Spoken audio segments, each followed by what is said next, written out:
Good morning বন্ধুরা। আজকে আবার সকাল সকাল চলে এসেছি তোমাদের কাছে একটা ব্লগ নিয়ে। তো আজকে অ্যাকচুয়ালি একটা স্পেশাল দিন। তো আজকে বিশ্বকর্মা পুজো, আর সকাল সকাল তাই আমি ছাদে চলে এসেছি।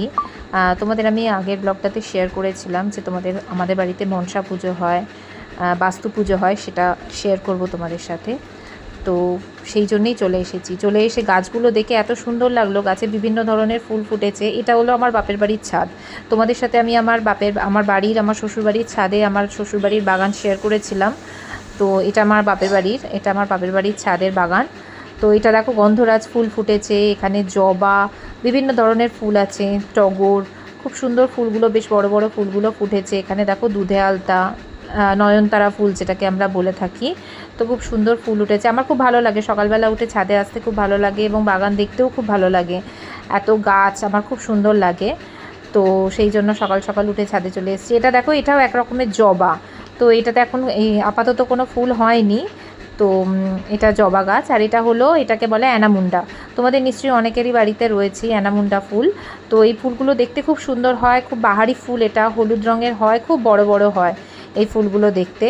তো এটা আমার বাপের বাড়িতে রয়েছে এই গাছগুলো সব, আমি তোমাদের সাথে শেয়ার করলাম।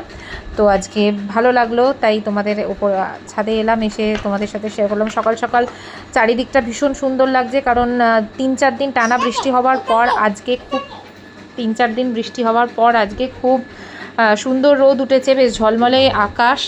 আর তার সাথে এই ফুলগুলো দেখে একদম পুরো মন ভরে যাচ্ছে। তো সেই জন্য সকালবেলা এসে আমি আগে তোমাদের সাথে শেয়ার করলাম এটা।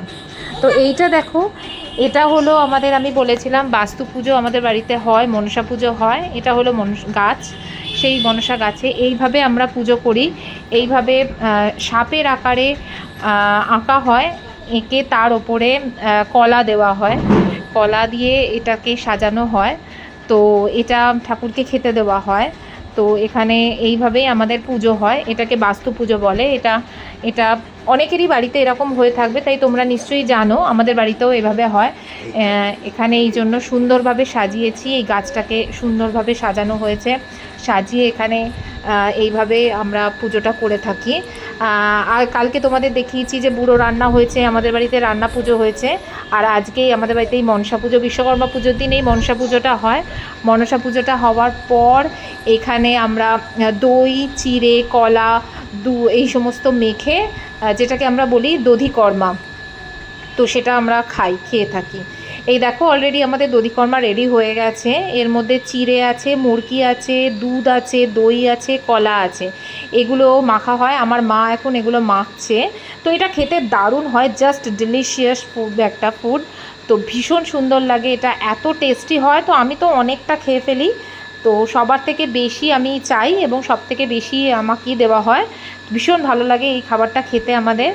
তো আমরা ভীষণ ভালোবাসি খেতে।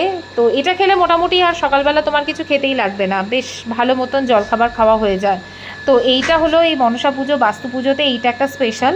এটা প্রত্যেকটা পুজোতেই হয়, প্রত্যেকটা পুজোর পরেই এটা হয়। তো কিন্তু এইটা আমরা আমাদের বাড়িতেই মনসা পুজোর পর এইটা হয়, এইটা খেয়ে থাকি আমরা। তো এটা এখন দেখো মা পুরো মেখে রেডি করে ফেলেছে। তো এবার এটা আমরা খাবো। তো আজকের দিনটা খুব স্পেশাল, খুব ভালো লাগছে যে বেশ অনেক দিন বাদে আমরা এটা বিশ্বকর্মা পুজোয় কীভাবে আমরা সেলিব্রেট করি বাড়িতে, আমাদের মনসা পুজো কীরকমভাবে হয়, বাস্তু পুজো, প্লাস আমাদের বাগান, আমার বাড়ির বাগান, আমি সব কিছুই তোমাদের সাথে আজকে শেয়ার করলাম। খুব ভালো লাগলো শেয়ার করতে তোমাদের সাথে। এটা জাস্ট একটা মিনি ব্লগ ছিল, শেয়ার করলাম। যদি তোমাদের ভালো লেগে থাকে তাহলে প্লিজ লাইক কমেন্ট করো, আর প্লিজ আমার চ্যানেলটা একটু সাবস্ক্রাইব করে দিও। আবার অন্য ব্লগে দেখা হবে তোমাদের সাথে। টাটা।